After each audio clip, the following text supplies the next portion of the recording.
is my mom, Adrienne McLaughlin, and I'm going to adjust her today.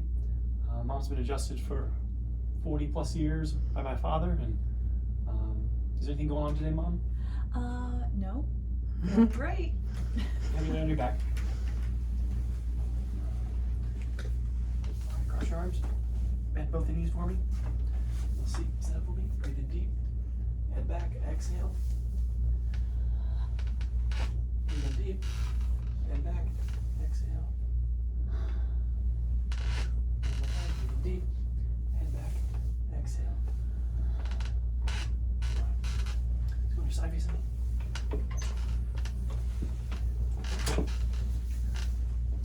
All right, take a deep breath in. So exhale for me. Side for me.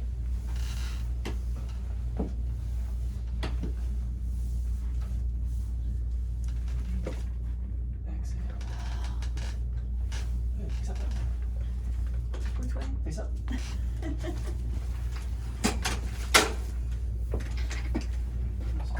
Mom, you've been dealing with headaches since you were a kid. Yes, but recently in the last 3 years or so, they've been a lot better. So I had migraines when I was younger. sometimes you can have migraines from your cycle every month. Yes, cyclical Headaches from migraine. Technically, is definition is ischemia of the brain. So the brain's not getting enough oxygen because another organ's taking the oxygen.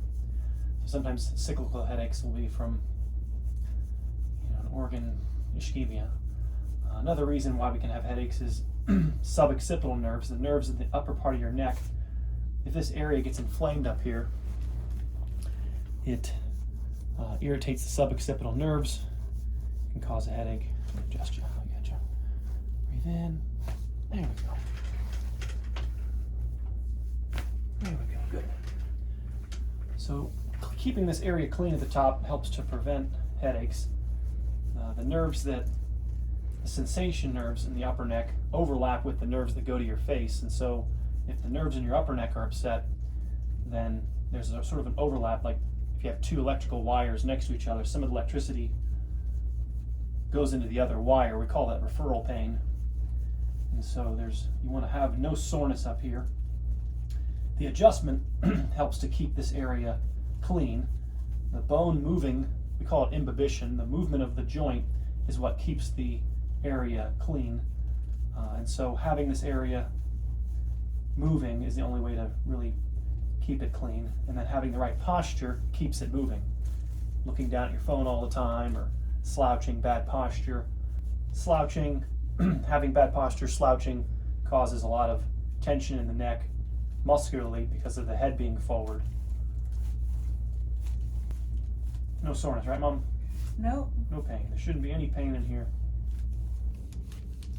Tenderness in the area is from lactic acid, or the muscles have been so tight that the tightness of the muscle doesn't allow oxygen to get into the tissue properly. So lactic acid builds up in the area from bad posture. That creates inflammation or soreness. It accrues up in the tissue, and then that's what can give you a referral pain or headache.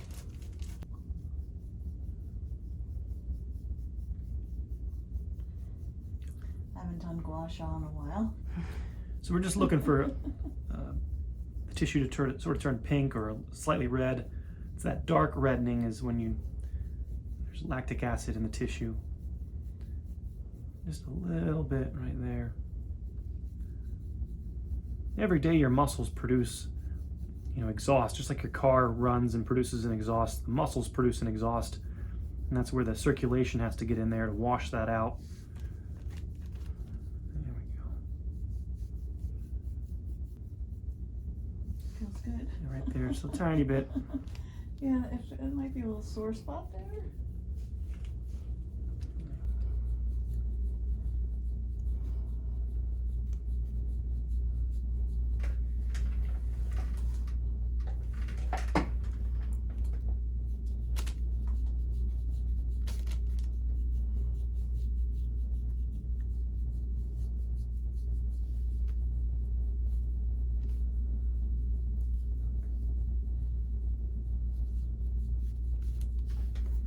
Just a little bit right there.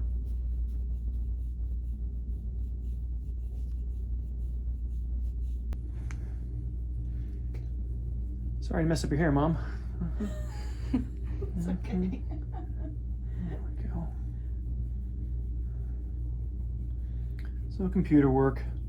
These are the, think of your neck like the trunk of a tree, and the roots of the tree are here into the shoulder blades.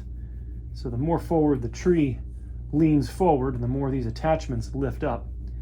Everybody wants to sort of rub or do trigger point therapy on the muscles, but if you don't get the tree upright, if you don't stand the tree up, then the roots will keep on lifting out of the ground, and you end up with this continual problem that, you know, I think it can be very, very frustrating. And so if we can change the posture through stretching, so 102 years, chiropractors told people that adjustments change posture.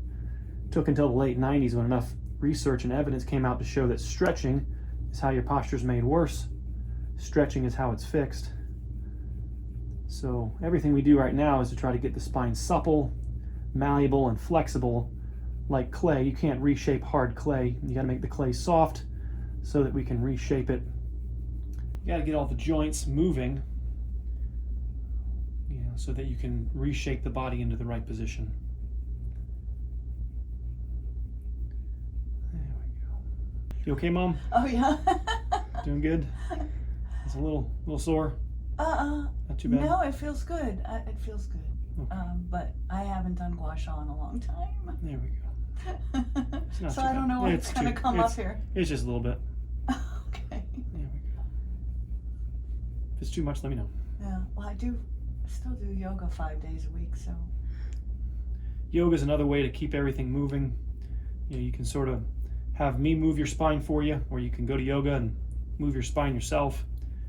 The issue with most of the times nowadays is we become a very sedentary society, and so movement hasn't been required to have a job in America for the most part. A lot of jobs don't require a lot of movement.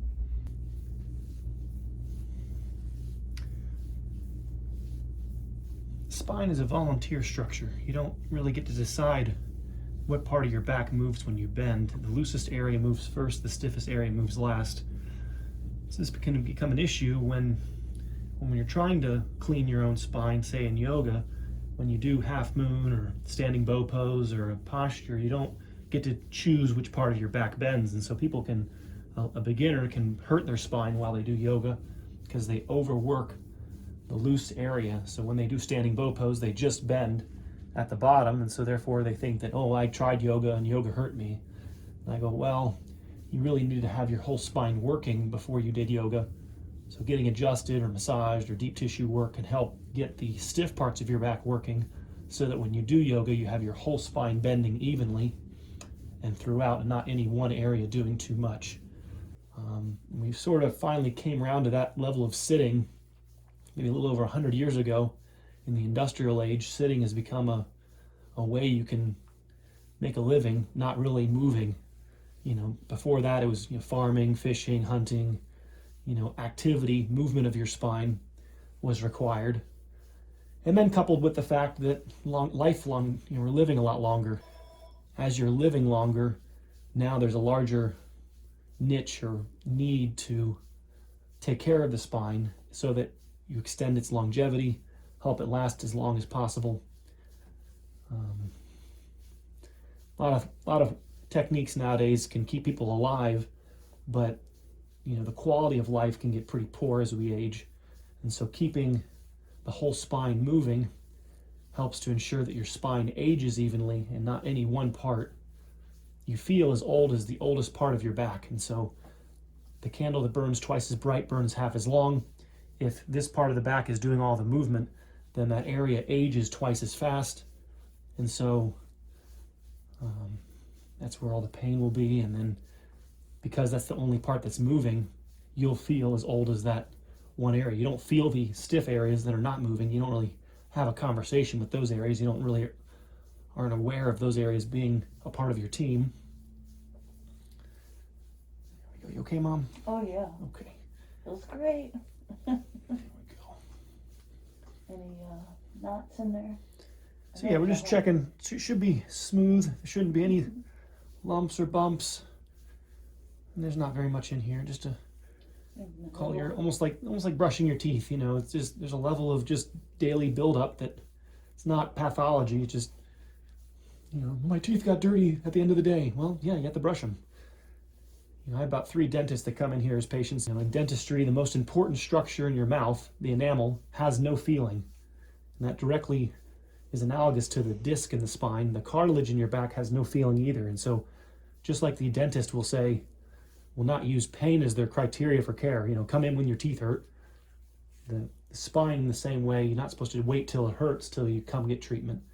People have disc injuries and they aren't aware of all the things that it took to finally reach that disc injury.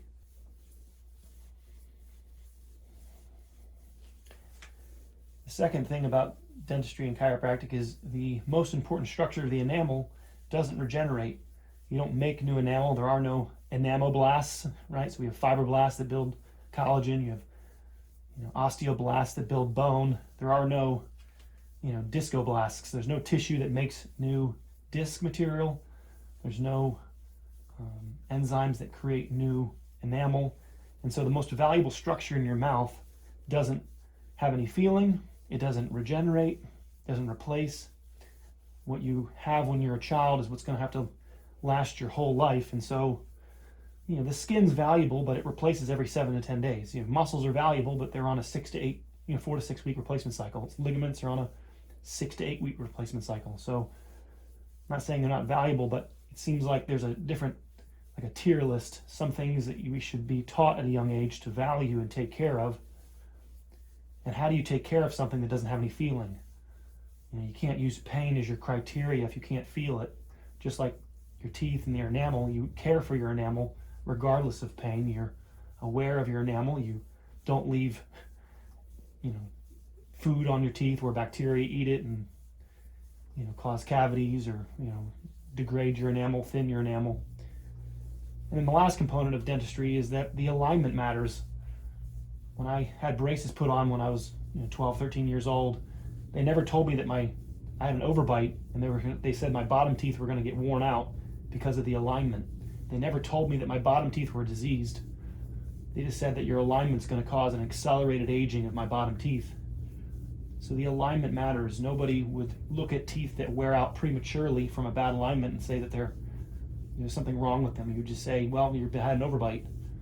So just like the alignment of your mouth and the alignment of your teeth matters, the alignment of your spine matters for even aging, so that when you're 50 years old, your spine looks 50. When you're 80 years old, your spine looks 80. Not where somebody gets to 50 and part of their spine looks like 90 and part of their spine looks like 18.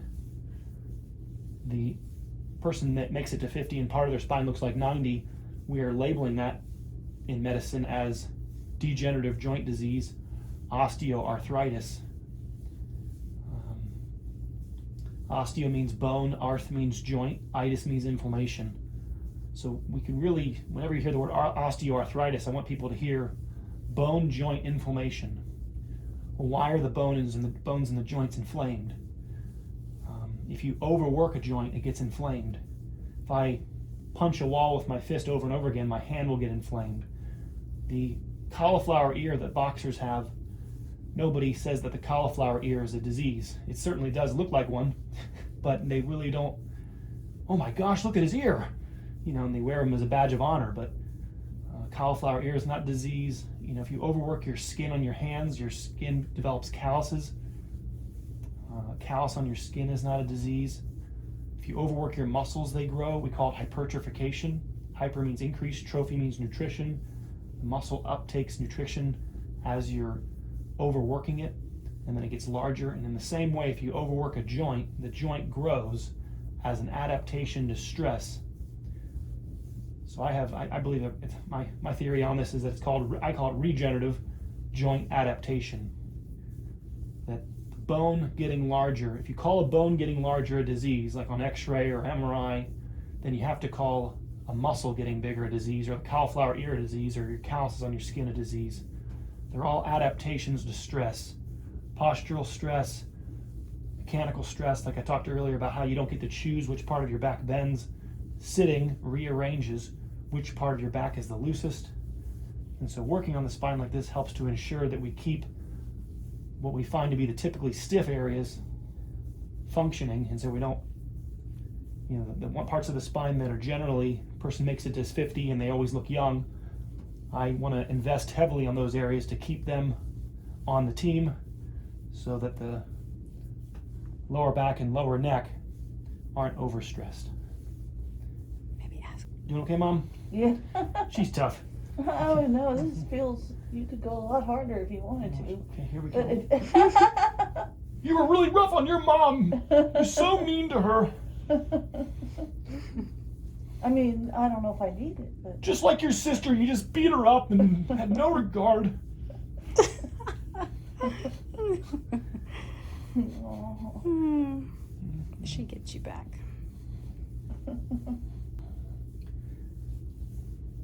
All of your organs are subservient to your brain. There's only one intelligent organ in your body, and that's your brain. All your organs listen to what the brain tells it to do through wires that leave your spinal column. The other day I had a patient, and she was a diabetic advocate, and I asked her a question. I said, if I eat something with sugar in it, my blood sugar goes up. Does either A, my pancreas see the blood sugar goes up and release insulin, or B, does my brain see the blood sugar goes up, send a signal that leaves your middle back, goes to your pancreas to release insulin? She says A, the pancreas sees the blood sugar goes up and releases insulin. No. The brain has the sensors and then sends a signal. The pancreas doesn't do anything on its own volition. It listens to what the brain's telling it to do. So it begs the question, well, is it possible then that we can have diabetes because of pressure on nerves? Where do the nerves that go to your pancreas come from? T6 through T8 in your middle back is where the nerves that tell the pancreas how to function come from. And so is it possible that people have diabetes not just from nutrition? And absolutely, if you are eating junk food, you absolutely will inflame your pancreas and it will not function and have nothing to do with your back. But a piece of the puzzle is understanding that the pancreas functions under the command of the brain, and if the brain can't properly communicate with the organ can dysfunction and not do what it's designed to do.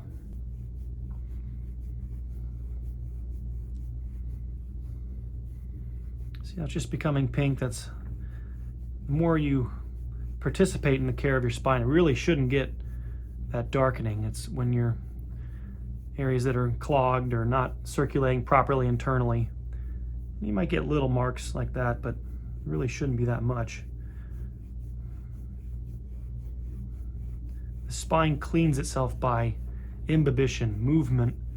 And so driving in a car to Atlanta or driving a car for 8 hours, your back isn't really needed to move while you're driving. And that's what allows the stagnation, the tightness in here, binds up the area and prevents it from being able to rinse itself out and wash itself out.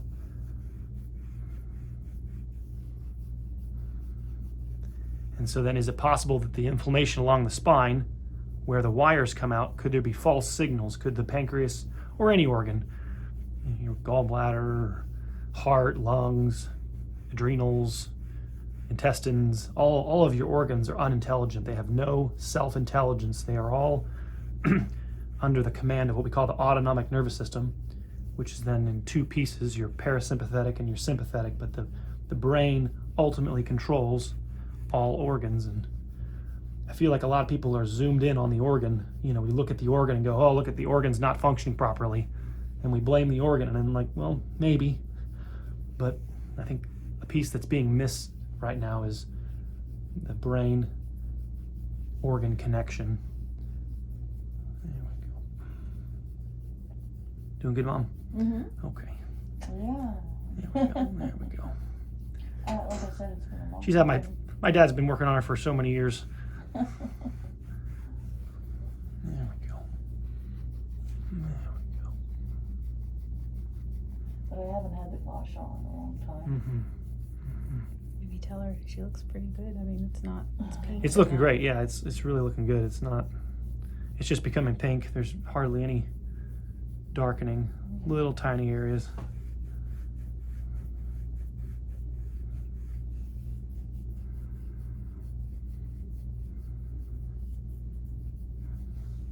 So I sort of go on based on what I find. If there's nothing there, I move on. I keep on scanning looking for something that doesn't feel right. If I don't feel, if everything feels proper, just move on.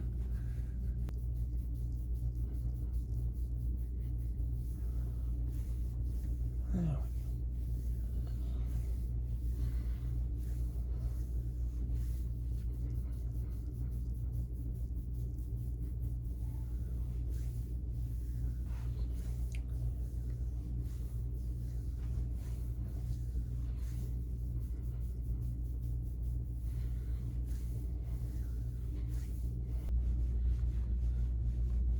So the side posture adjustment we did earlier, we're trying to loosen up the SI joint as the primary goal. The SI joint never really has surgery. L4 and L5 have a large amount of surgery. About 99% of surgery happens at L4 and L5, which the primary reasoning being that that area is doing too much work. And then when it starts overworking, it starts moving around and trying to find relief. A lot of people interpret that movement as something that needs to be fixed. I believe that the body tries to do that to get away from things, and then undoing it ends up running into the things that your body ran away from. A lot of hip height is in the same way. If your person has a left high hip, you're just laying here, my mom's right hip's a little high. So the right hip going high relieves pressure on the left lower, and so that can be antalgia. The body tries to move things as a way of finding relief. And so one person might say, well, let's take the right hip and push it back down and let's correct the hip height alignment. But what if the body's raising that hip to get away from something on the left? Maybe there's pain over here. The right hip rises up to relieve pain over here, and by pushing it back down, we end up putting more pressure on that. So my belief is that if the hip is high, how do you correct that hip height alignment? Well, take the stress off the lower back by getting the areas above and below working. As the stress is taken off of that, the right hip will come back down on its own, because there will be no need for your body to avoid. That's an avoidance posture. And a lot of this can get translated to the feet. A lot of analysis of feet or ankle and hip alignment, I believe to be a compensation. I'm not saying people can't have true, maybe one leg genetically grew longer, and that absolutely happens, but you have to have somebody sort of measure and see if it's maybe an actual leg length disparity. But a lot of times what I'm seeing is the hip and legs look shorter as a compensation to avoid something. And maybe a simple analogy is if, say, I break my right ankle and I put more weight on my left ankle to avoid my injured ankle. And one person, now the left ankle starts to hurt because the left ankle is doing the work that the right ankle was designed to do. And so how do you make the left ankle not hurt anymore? Well, you got to get the right ankle working to take the pressure off the left ankle, but you're avoiding your right ankle. And somebody might say, no, there's nothing wrong with my right ankle. It's my left ankle that hurts. My right ankle used to hurt, but now my left ankle's killing me. And so how are you going to help my left ankle? Well, we got to fix the right ankle, get you using it again, which might make the right ankle be a little upset. And then as the right ankle starts to function again, the left ankle, which really was just doing double work, will start feeling better as the burden is removed off of it. And there's nothing, the left ankle's hurting because it's doing too much. You can't overwork the left ankle more. You can't try to do something to the left ankle to help it. It's simply just doing its job, and it's doing the right side's job. And that's about as simple as way I can sort of put how I view the body. Certain areas are overburdened, certain areas are underburdened. There we go. So on that side posture adjustment, we're checking what we usually find to be a non-surgical area. The SI joint really never ever wears out. Childbearing really stiffens this joint, so after a woman has a childbirth naturally, this joint gets dislocated, and the joint sort of says, you hurt me and I quit. And so it's sort of necessary to continue encouraging this joint to not quit, to be a part of the team. For the health of your lower back, you need your SI joint functioning.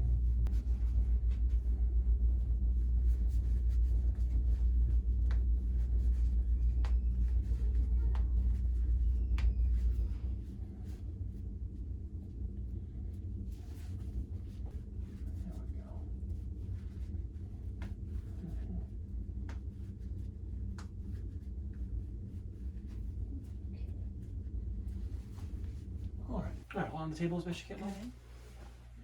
Okay. There we go, good. All right. Cool. Very good, Mom. Very good. That was great. I love Mom. You too. She's Thank the best. you. She's the best. Um,